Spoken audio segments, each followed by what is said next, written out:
So, to say the least, Neon has actually made some significant acquisitions over the past few days this week in the Cannes Film Festival 2025. So, it was three major films: Sentimental Value, Alpha, and A Secret Agent. Each film has garnered their respective acclaim and is now considered a strong contender for the Palme d'Or. I do believe that we can replace Alpha by Julia Ducournau, who has also directed Titane, a previous Palme d'Or winner, with Sirat, which was previously acquired, I think, like less than 24 hours ago at the festival at the Marché du Travail. So we can start by Sentimental Value by director Joachim Trier, who reunites with actress Renate Renve following their collaboration on Worst Person in the World. This film reviewed very well. I think it received a remarkable 19-minute standing ovation at Cannes, the third longest in the film's history. It tells the story of Nora, played by Renate Renve, a stage actress dealing with stage fright who reconnects with her estranged father, Gustav. Stellan Skarsgård plays the role of Gustav, her estranged father, after her mother's death. Elle Fanning co-stars as Rachel Kemp, a Hollywood actor shooting a film in Norway, and the narrative explores themes of reconciliation and family healing through the lens of cinema. So it's really reviewed well, I think, because of its emotional nuance, its empathy. I do believe that the review centered alongside those lines. Alpha, on the other hand, it's the return of Julia Ducournau to Cannes after winning in 2021 with Titane, aforementioned. The film is set in an imaginary 1980s New York during the AIDS epidemic. So it's not during the AIDS epidemic, but it's loosely based on the effects and, of course, the social stigma that was caused by the AIDS epidemic. It's, of course, centers around an 11-year-old girl named Alpha. And we have a star-studded cast with Golshifteh Farhani and Tahar Rahim. And it really was another acquisition by Neon. A much more discarded one by some reviewers and some people who are trying to predict the award season. But once again, another collaboration that is worth noticing alongside Neon's acquisitions. And then another movie that I wanted to focus on is Kleber Mendonça Filho's The Secret Agent, set in 1970s Brazil. The reason why I want to mention this is because not only generated awards buzz, but it feels like, I'm Still Here was a real window opening for Brazilian cinema. And not to state the fact that, of course, Brazilian film is highlighted in this year's Cannes with the Marché du Travail section.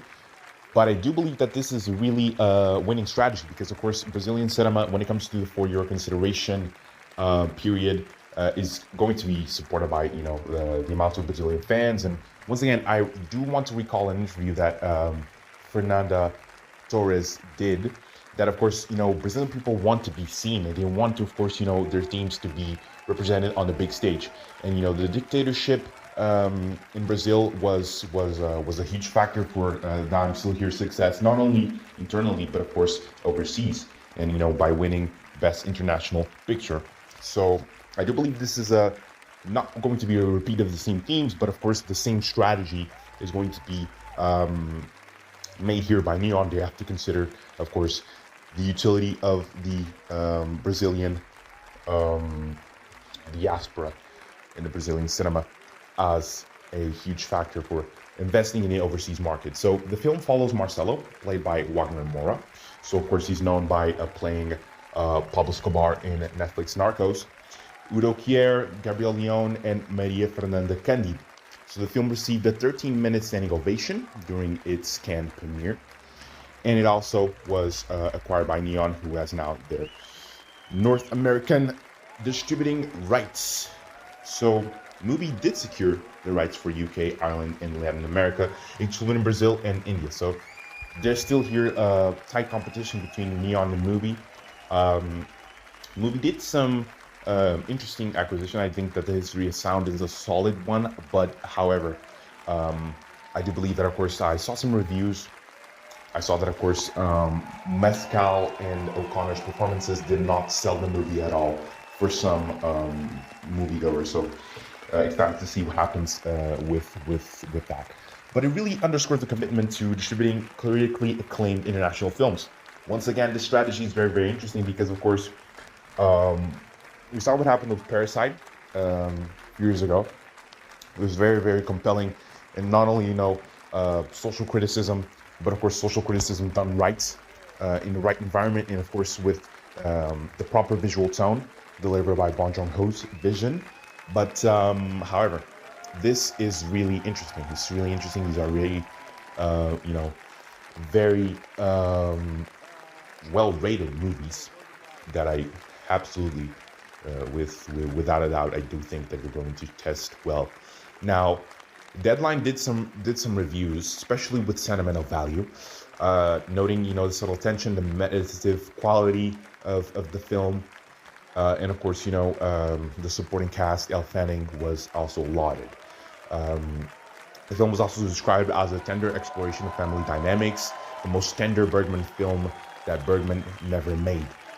And it also emphasized the film's ability to convey profound emotions through minimal dialogue and expressive visuals. So I do believe that, of course, most of these strategies and most of these structures, especially when we talk about Sean Baker's Anora, last year with Neon trying to, bring most of the structure of, early 2000s movies back, especially with, Anora's journey and Anora, meeting,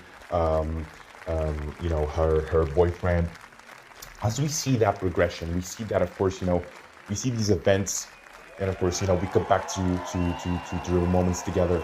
I do like that, and I weirdly want to compare it with Erin Brockovich. I do believe that is not a truthful comparison, and as a non-avid moviegoer, I do think that it really captures that essence. I don't know if most people really want to agree with this, but Erin Brockovich and Anora do have the same structure, and to a degree, that is somewhat of a winning structure.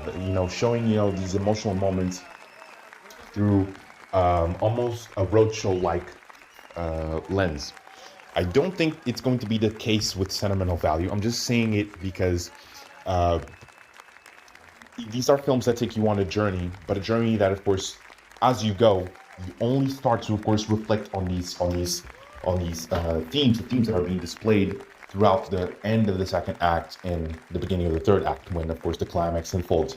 But we will get to that in previous, with previous discussions being made. We'll get that into next videos. But once again, it reached universal acclaim. It has a perfect score on Rotten Tomatoes, 87 out of 100 in Metacritic. So it's a strong contender for the Palme d'Or. Now, Alpha by Julia Ducournau, the movie was considered dismal, and it also received some boos because, of course, Ducournau is, most of her Cannes films, it really continues a trend of challenging cinematic norms. Of course, it's still centered around a young girl, which is pretty much most of the thematic choices that Ducournau makes in her movies with Grave and Titan. And The Guardian actually awarded it 1 star. They described the storytelling as overwrought and humorless. The narrative was considered unpersuasive. But it also was received as a potential cult classic, highlighting Ferrani's performance and highlighting the film's allegorical take on the AIDS epidemic. So I think that, of course, these mixed reviews may take Alpha a long way. I don't know if it will receive the same snub. I have an instinct that it won't receive the same snub as Titan did for Best International Picture. And then The Secret Agent also tested well with some critical acclaim, with the rap acknowledging the film's lack of cohesiveness, but the messiness did be a part of its charm. IndieWire gave it a B+ rating, appreciating its compelling nature and the vitality found in its narrative detours. So the reviews were all positive. I don't think that, of course, there's much to say here. I think The Secret Agent is a lock. I think it's a bold statement to do, but it's a lock for International Picture, for a nomination at least. And I do think that Sentimental Value follows along that same trend. But yeah, it really shows you that, of course, these movies are going to be spearheading Neon's next awards campaign. I don't think that there will be any doubt about it. I do think that the Palme d'Or winner is going to be, once again, a Neon acquisition. And I'm very, very excited to see what they're going to do with this campaign that might be different from others.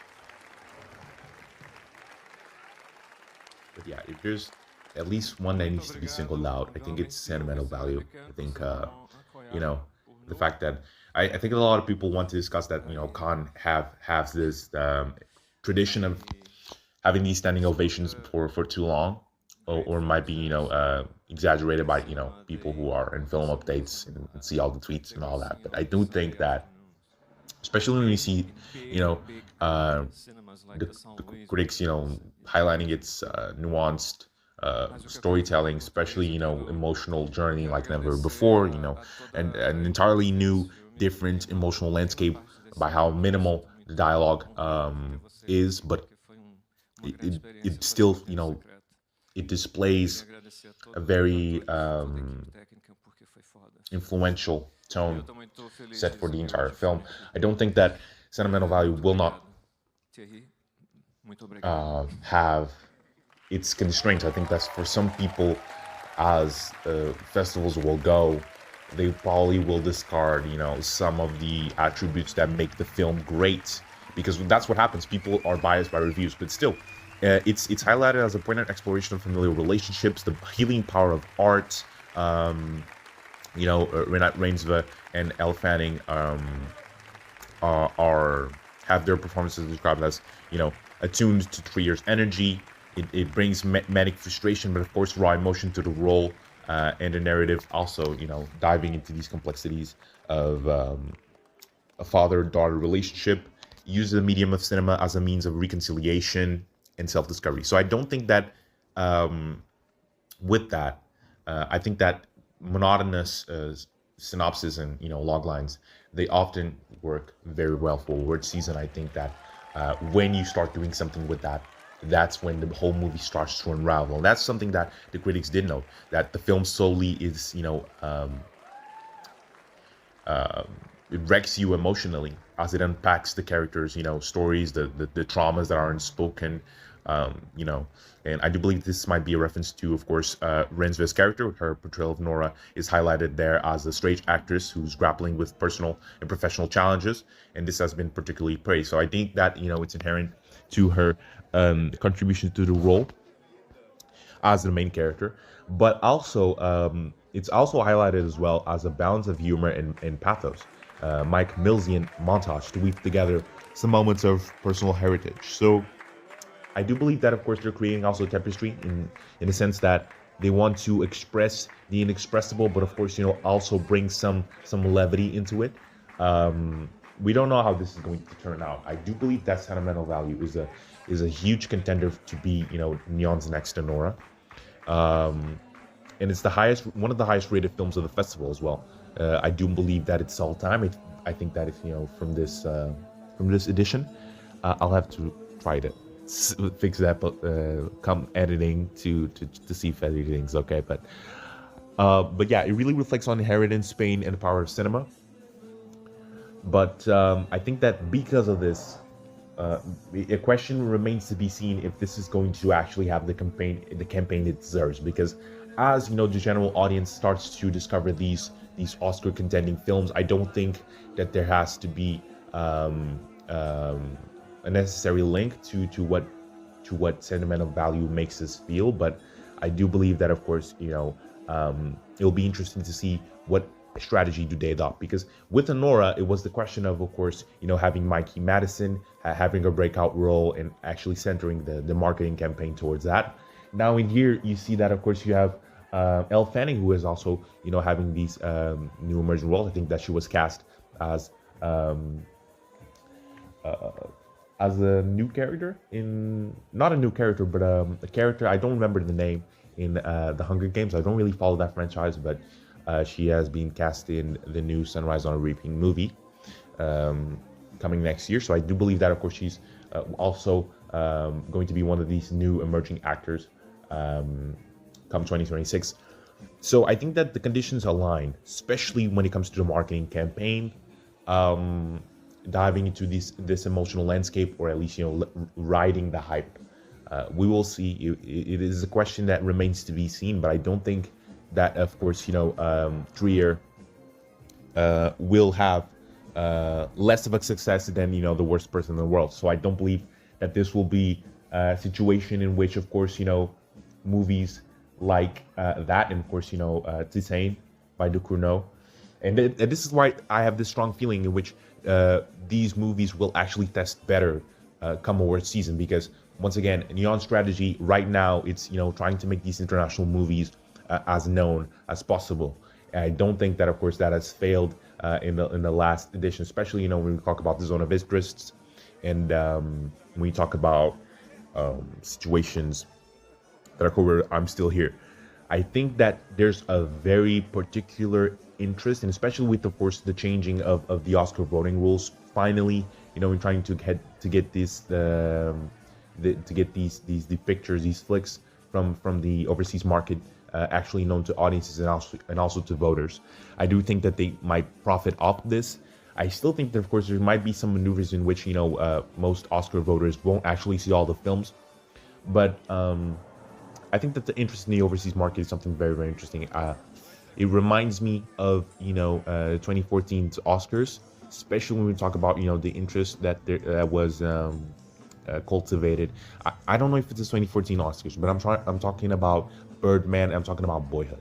Those two movies were actually interesting because, especially when we talk about my perspective in Portugal, was that, of course, these movies were widely marketed. I don't think I saw such of an extensive marketing campaign for those two movies in that particular year, when they were nominated for the Oscars. And I do believe that international campaigns will return, but of course in the form of overseas markets. The fact that these are going to be the next wave, and already the next wave. But I do think that Neon is diving into of course these what somewhat bland themes to the general audience, but of course in an international lens to of course cover a lot of ground for what's to come, and of course for what's the unknown towards the general audience. So I do think that most of these acquisitions really highlight, of course, their strategy. That of course they're also thinking about what's going to happen in the international releases of these movies, and of course the North American rights, because one thing is, of course, acquiring rights for the country, but the other thing is also trying to decide whether the strategy can also profit off of the social media hype and all things above. But Sentimental Value can really be the next Anora. I just don't think that it's going to reach the same level of because it's really easy. If we compare Anora with Sentimental Value, and the potential of these movies to actually become these so-called classics, not cult classics, but classics in general audience's view of what's the best movie that you saw of 2024, 2025, etc. But I think that the overseas market also opens the possibility of having these movies advertised and actually well known to the public outside of the US, and therefore it can actually elevate the systems that that go beyond having the North American rights. I don't think that, of course, having shared rights with Neon and Movie worldwide, I don't think that's a problem. My question is, can these movies coexist within, of course, their universal language, with their appeal? Of course, not only appealing to the internal market, but of course trying to, of course, propel them to stardom. That's my question.